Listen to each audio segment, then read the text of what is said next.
Hello, viewers. Thank you for tuning in. Today, it's an absolute pleasure to state that we have with us Ms. Jaya Vaidyanathan, CEO of BCT Digital. She's an industry veteran with nearly 3 decades of experience across diverse leadership roles. Jaya's professional journey, right from Wall Street in USA as an investment banker to becoming the CEO of BCT Digital, is nothing short of phenomenal and serves as an inspiration for thousands of women like me. Jaya, thank you so much for joining us here today, and it's an absolute pleasure to have you here with us. Pleasure to be here. Thank you for having me. Likewise, Jaya. So, Jaya, Women's Day is being celebrated, and every year we speak to inspirational women leaders like you, hoping to drive change in the world of technology, right? Because to be honest, it feels like a lot more needs to be done as far as women tech leaders are concerned.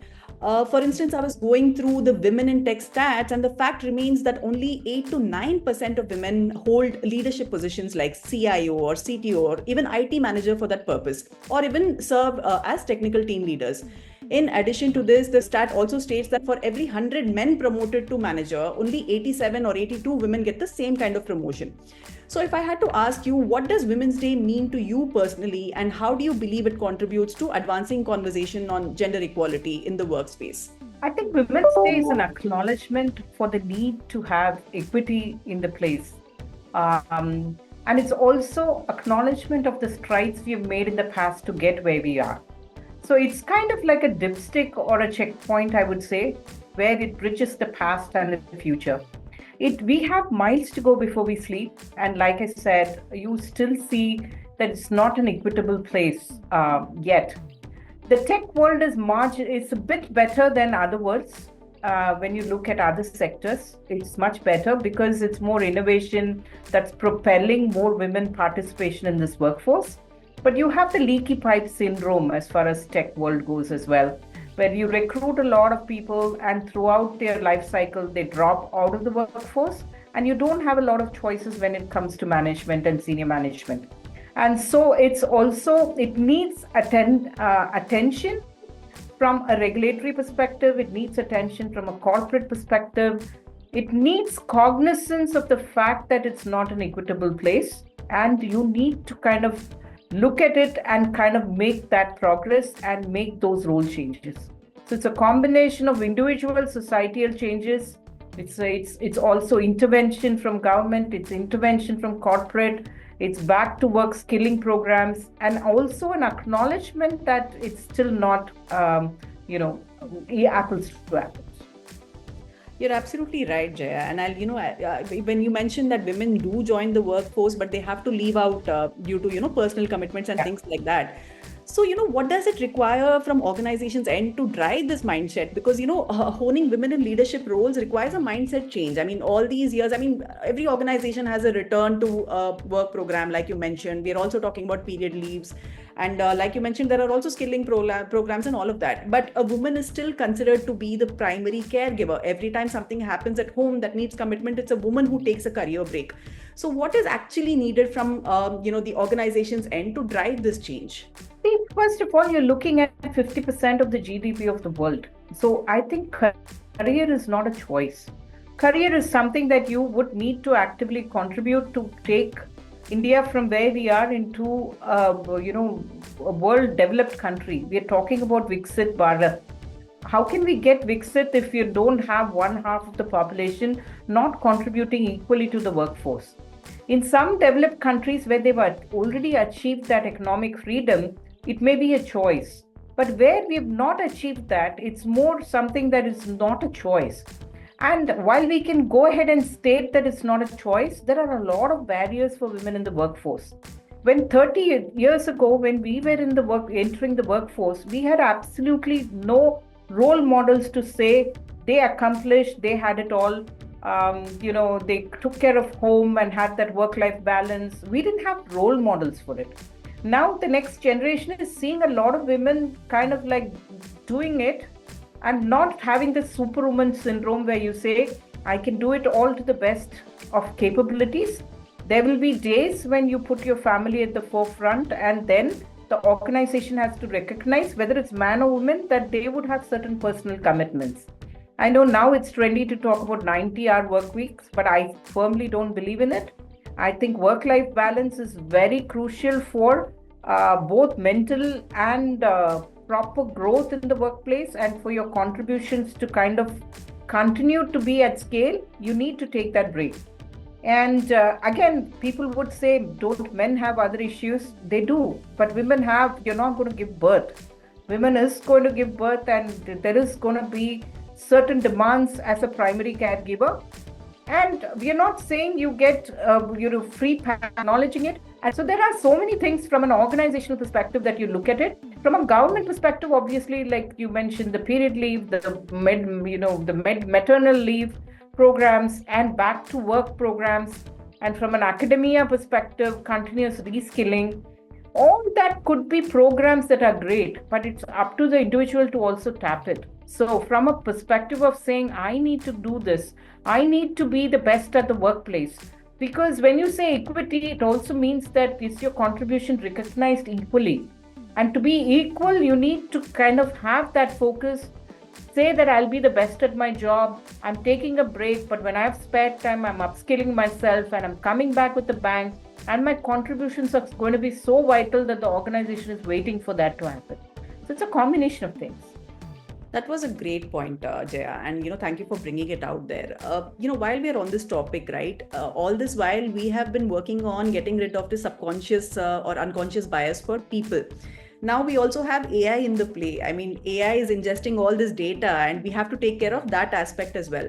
So, what role do you think technology can play in addressing conscious and subconscious biases? And we really look forward to leaders like you. So, how can leaders like you play a positive role in addressing these biases? Yeah, I think biases is the way of life even for AI. And the research is going on the direction of saying, how do I remove both conditional and unconditional bias?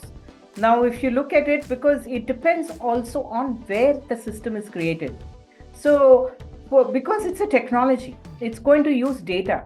So, if the technology is something that you adopt from the West and use those large language models for India, it's going to say, when you ask about a woman, it's going to show a Caucasian woman with a certain, characteristics. If you create large language models in China, which is what they did with DeepSeek, etc., it's going to have that as the universe. And India being one of the largest population around the world, we need to have those large language models coming out of our country to kind of have our unconditional biases, even in terms of the demographics, to be removed. Then comes gender, then comes other factors. So you could easily say create the large language models, but it needs an ecosystem. And that ecosystem is not just the technology capability to do something, it's the infrastructure. For AI models to run at scale, you need an enormous amount of computing power, which means a lot of your data centers. To do the data centers, you need a lot of energy. And that needs to come from your infrastructure in the form of uninterrupted power supplies. It needs alternative power supplies. Now, Microsofts of the world are building power plants with renewables.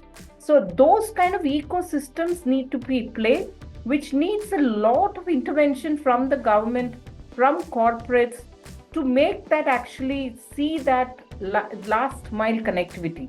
And unless we have that and we develop this and we adopt what's in the West, we will stick with bias.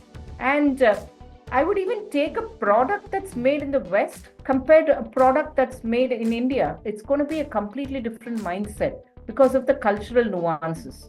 So I think those need to play as well to make that actually something that's of use to us beyond the use cases that you see initially. So, Jaya, now I'd like to come to your journey, right? I mean, you've been in the industry for nearly 3 decades, and you have made it to the leadership role now, and you are a role model to me, to be honest.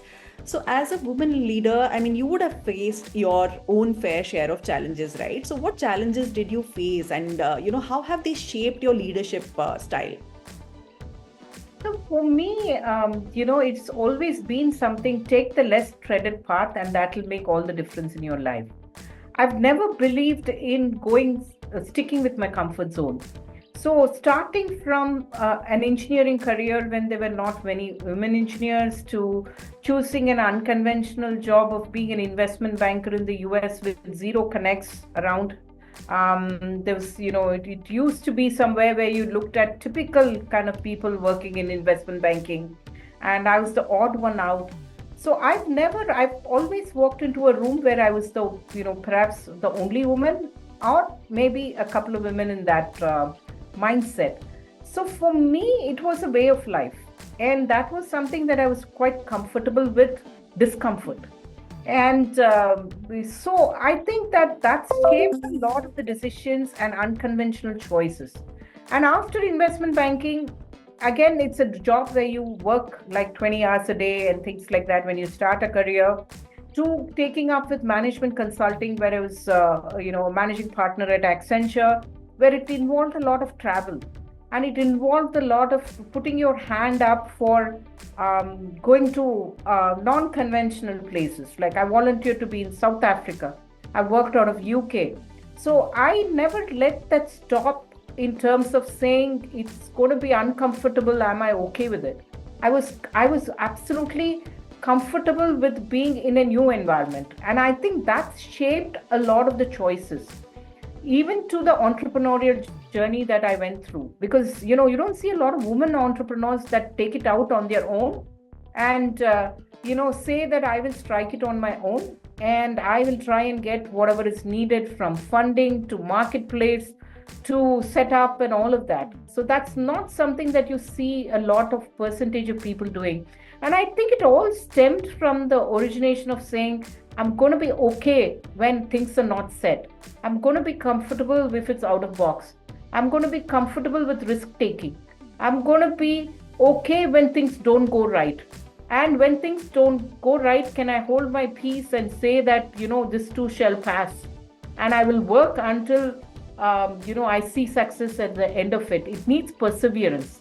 I think these are traits, I would say, that's shaped and continues to shape, because my best is yet to come. I'm going to take a cue from it personally, right? I'm going to challenge my comfort zone as well. So if I had to ask you lastly, Jaya, if you could share one message with women around the world on this Women's Day, what would it be? I would say break the barriers. Go ahead and be comfortable with discomfort. Unless you do that, you're not going to shape the world or even do the best that you can. I think it's, we need to be the best that we can. And that comes from not just sticking to your comfort zone. So break that, dream big, and stay focused. Jaya, I must say it was an absolute pleasure talking to you, right? And for me, the absolute takeaway from this conversation would be what you said, be comfortable in discomfort, right? I mean, of course, a lot needs to be done on the end of the government and the organizations and leaders to break the stereotypes. But women also need to break the stereotypes by learning to be out of the comfort zone, right? And that's what, I'll take away from this interview. It was an absolute pleasure talking to you. And your journey is inspirational, I'm sure. I'm sure it will inspire everybody watching. Thank you so much.